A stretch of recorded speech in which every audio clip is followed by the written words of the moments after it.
भारत का सबसे बड़ा अजोला उत्पादन यूट्यूब चैनल के माध्यम से हमारे चैनल ने आपको दिखाया, मगर जो छोटे किसान हुआ करते हैं वह अजोला उत्पादन कैसे करते हैं आज के वीडियो में जानेंगे। नमस्कार दोस्तों, मैं हूं महसूस कुरैशी, मध्य प्रदेश के सिवनी जिले से। आप देख रहे हैं आपका अपना यूट्यूब चैनल देसी मुर्गी पालन। चलिए शुरू करते हैं।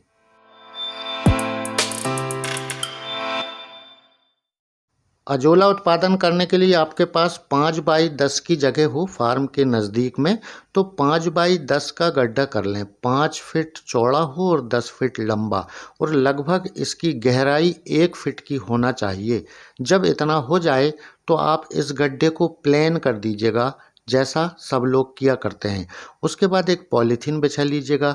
इस पॉलीथीन में ऐसी पॉलीथीन हो जो फटी ना हो बीच से, क्योंकि जब हम पानी भरेंगे तो इससे पानी नीचे रिस कर ना जाए, और पानी भी कितना भरेंगे कि ज़मीन से बाहर ना निकले। तो ये पॉलीथीन 60 रुपये किलो मिलती है। इसको गड्ढे को प्लेन करके उसके ऊपर से पॉलीथीन बिछा दी गई है। अब इस पर अगला स्टेप किसान को क्या लेना है सुनिएगा। तो आप सामने से देखिएगा, इसकी लंबाई और सामने एक वृक्ष है, तो इसकी छांव भी इस पर रहेगी, क्योंकि अजोला को 50% सूर्य की रोशनी चाहिए होता है।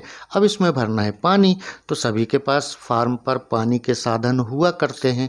तो यह बोर आप स्क्रीन पे देख रहे हैं, इसी बोर से पानी अब भरने के लिए अजोला के बेड पर जाएगा। तो यह सटक के माध्यम से, रबर के पाइप के माध्यम से अजोला के बेड में पानी पहुंचाने का काम हमारा अगला स्टेप होगा। तो यहाँ आप देखिएगा कि इसमें पॉलीथीन जहाँ हमने बिछाई थी, इसके ऊपर अब पानी भरना चालू है। इतना पानी भरना है कि पानी बाहर ना निकले।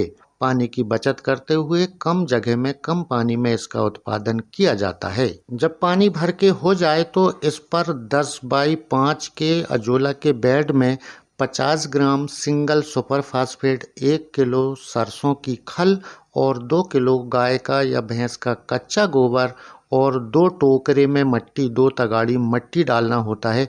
मगर यहाँ पर किसान ने क्या किया, इन्होंने केंचुए की खाद, जिसको वर्मी कंपोस्ट कहते हैं, वह पहले से ही तैयार करके रखा था। तो इसी का इस्तेमाल किसान उस अजोला उगाने वाले बेड में डालने जा रहा है। इसके दाने आप देखिए, वर्मी कंपोस्ट के जैसे DAP और यूरिया के गोल दाने होते हैं, इस प्रकार से वर्मी कंपोस्ट होती है, और यह खाद सभी पोषक तत्वों से भरपूर होती है। अब इसको अजोला के बेड में डालना स्टार्ट कर दिया है, और इसकी एक आधा इंच से भी मोटी परत पानी के निचले तले पर अंदर रहेगी। और ये जो अजोला उगाने के लिए पोषक तत्वों की ज़रूरत होती है, वह वर्मी कंपोस्ट पूर्ण करेगी। अजोला का जो हरा घास है उसको पोषक तत्व प्रदान वर्मी कंपोस्ट करेगी। तो जब मिट्टी डालते हैं या वर्मी कंपोस्ट डालते हैं, किसी भी चीज़ को अजोला के बेड के ऊपर पानी के अंदर डालते हैं, तो ये निचली परत इसकी बन जाती है मिट्टी की। उसी की ताकत से अजोला जो हरा घास हुआ करता है उसको पोषक तत्व मिलते हैं। तो उसके ऊपर जो कचरा चरा होता है, तो बांस की टोकरी से सफाई की जाती है कि यह क्लीन हो जाए।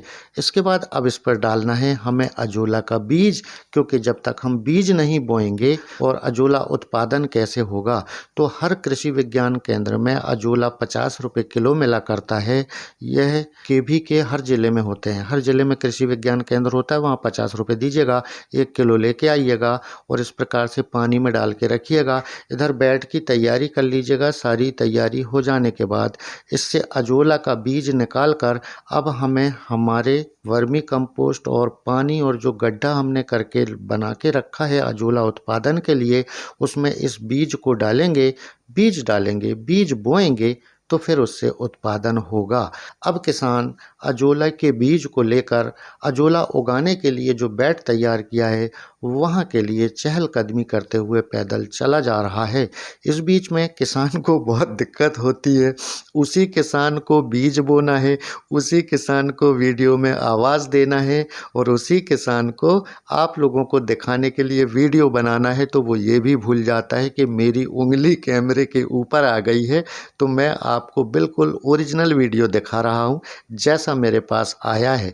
तो अब किसान ने पानी के ऊपर अजोला का बीज बोते हुए आप देख रहे हैं, वीडियो साफ नहीं है, क्षमा कीजिएगा। तो लीजिए साहब, अजोला का बेड बनकर तैयार हो गया और इस पर अजोला का बीज बो दिया गया है। अब आप 10 से 12 दिन के बाद इससे हर दिन 1 किलो अजोला निकाल कर अपनी मुर्गियों को खिलाएंगे और बहुत सारे पोषक तत्वों से भरपूर यह ग्रीन फॉडर है। यह पानी में तैरती हुई हरी घास हुआ करती है, इसको घास भी कहते हैं। इसको सूरज की रोशनी से बचाना होता है। 50% सूरज की रोशनी इस पर आना चाहिए। डायरेक्ट धूप में रखने पर यह लाल कलर का हो जाता है, हरा रंग इसका उड़ जाता है, इसलिए ग्रीन नेट का इस्तेमाल किया करते हैं। ग्रीन नेट 2 प्रकार की आती हैं, एक 80% वाली आती है, एक 50% वाली आती है। 50% वाली ग्रीन नेट लगाइएगा, 50% धूप उससे अंदर आएगी और 50% वाली कम में भी मिलती है, सस्ती भी हुआ करती है। तो इस तरीके से अजोला उत्पादन किया जाता है। 10 से 12 दिन जैसे ही होंगे ये पूरा बेड हरा हो जाएगा, अजोला से भर जाएगा। जब ये हरा हो जाए, बिल्कुल भर जाए, तो हर दिन 1 किलो अजोला निकाल कर अपनी मुर्गियों को हर दिन खिलाएंगे। अजोला ख़त्म नहीं होगा। 4 महीने तक निरंतर इसी पानी में 1 किलो अजोला देने का काम यह बेड करेगा। इसी प्रकार की रोचक जानकारी देने का काम हमारा चैनल निरंतर करता है। अगर आप इस चैनल पर नए हैं तो सब्सक्राइब करके बेल आइकन दबाकर ऑल में कर लीजिएगा। मैं बीमार मुर्गियों के इलाज वाली वीडियो बनाया करता हूं। अगली मुलाकात फिर किसी नए टॉपिक के साथ बहुत जल्द होगी। तब तक के लिए नमस्कार, आदाब, जय हिंद, जय भारत।